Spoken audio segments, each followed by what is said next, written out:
Welcome to the second part of my video, How I Met Javed Akhtar Sir.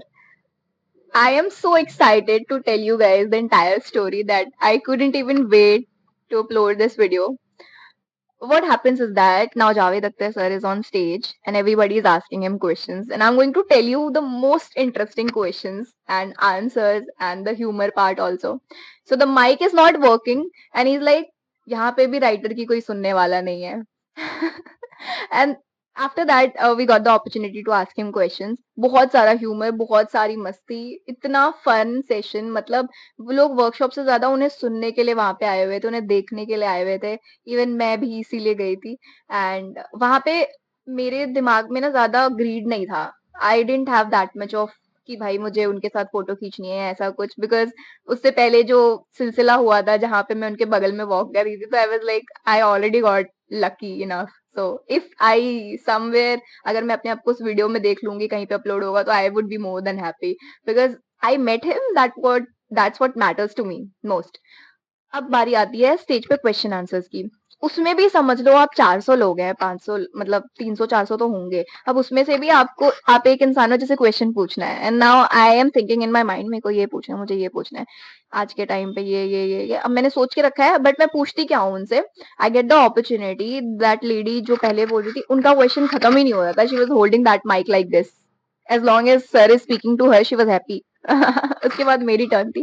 So I was like, भाई मैं mic जाके छीन ही लेती हूँ, मतलब बोल देती हूँ कि आप मुझे दे दो, अदरवाइज कहीं और चला जाएगा. तो I take the mic and I say, नमस्कार सर, मेरा नाम मनु मिश्रा है, और मैंने आपका एक इंटरव्यू देखा था जिसमें आपने एक स्टोरी बताई थी, जिसमें आप फैज अहमद साहब के साथ, मतलब ऐसे ही अचानक से एज अ स्टूडेंट आप जाते हैं और उनके इवन आप उनके स्वीट में चले जाते हैं, वहां पे आप रात भर सोते हैं. तो ये वाली स्टोरी मुझे याद थी, but I didn't ask him that story. So he thought I am asking the story, asking him to narrate the story, entire story once again. And he was like, नहीं नहीं नहीं नहीं, वो स्टोरी तो मैं 200 बार बता चुका हूँ. मैंने कहा, नहीं सर, वो नहीं कह रही हूँ मैं. ऐसा ही वाकया मेरे साथ भी हुआ.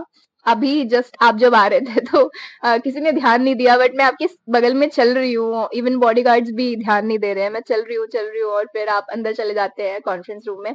And I don't have the guts कि मैं अपना पेन निकालूं. मैं उनको ये भी बता चुकी थी कि मैं एक पोएट और राइटर हूँ, and I didn't bring out my pen. Now you guys can see the irony, right? The irony is that मैं एक राइटर हूँ, एक पोएट हूँ, मेरे पास मेरी डायरी है, मैं बकायदा सब कुछ लेके आई हूँ. अब मैं अपने पर्स के अंदर ढूंढ रही हूँ कि पेन कहाँ है, and I can't find the pen सही टाइम पे. He is just beside me, I could ask, but मैं पेन नहीं ढूंढ पा रही हूँ. सो ही सेज, आप एक राइटर हैं और आपके पास पेन नहीं है. And the entire crowd burst into laughter. I was like, अरे यार, फिर से बेइज्जती करा ली मैंने. And then the third instance, I ask him question finally, and I go, sir, आप बताइए कि आज के टाइम पे ये जो आर्टिस्ट को अपना आर्टिस्ट्री दिखाने के लिए, लाइक एक आर्टिस्ट अपना आर्ट जब तक वो कंटेंट के फॉर्म में आगे पुट नहीं करेगा, तब तक वो एक आर्टिस्ट. मतलब पहले के टाइम पे ऐसा नहीं होता था, right? If you write songs you can go audition and then you can actually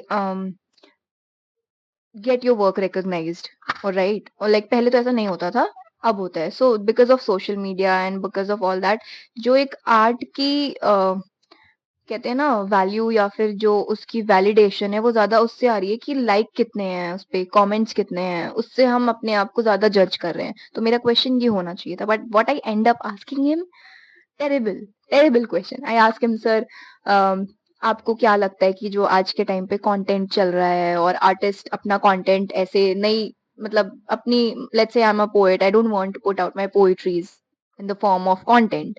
I want it to be in a book, like a published book or something. So मेरे को ऐसे ही अच्छे से पूछना था, बट मैंने कुछ और ही पूछ लिया.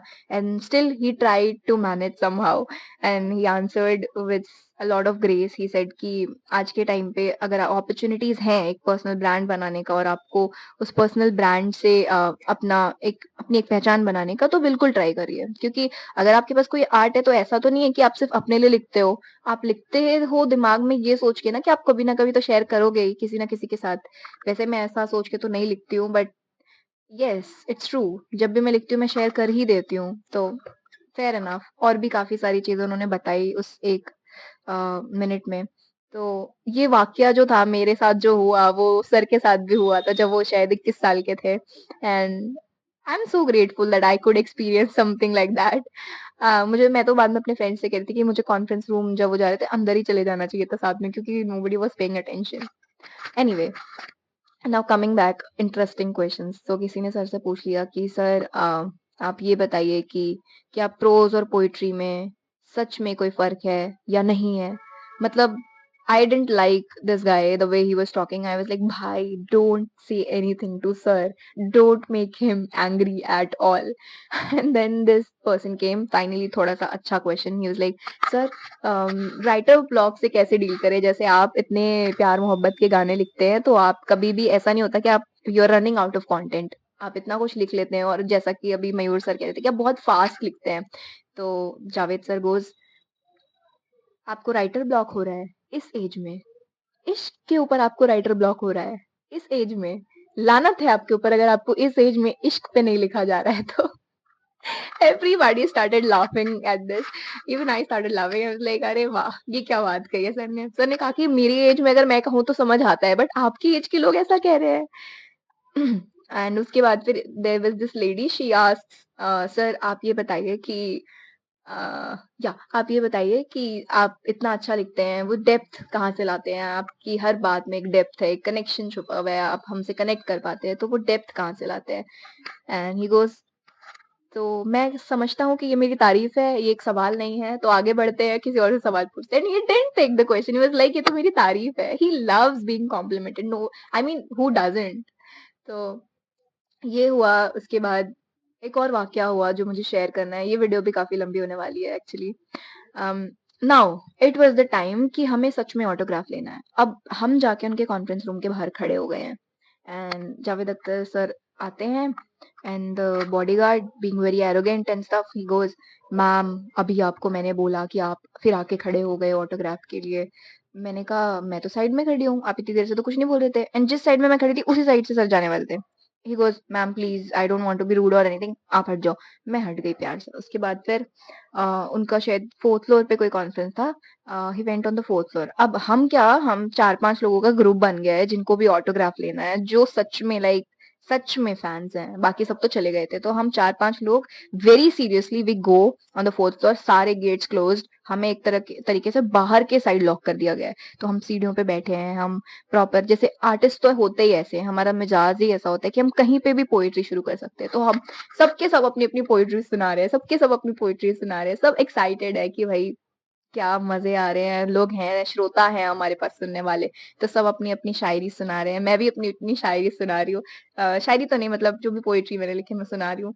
तो मुझे उस दिन रियलाइज हुआ, मतलब कल रियलाइज हुआ कि अभी मेरे को कितना काम करना है अपने ऊपर। मतलब when you speak to real artist you realise कि भाई कितना काम करना है अपने ऊपर।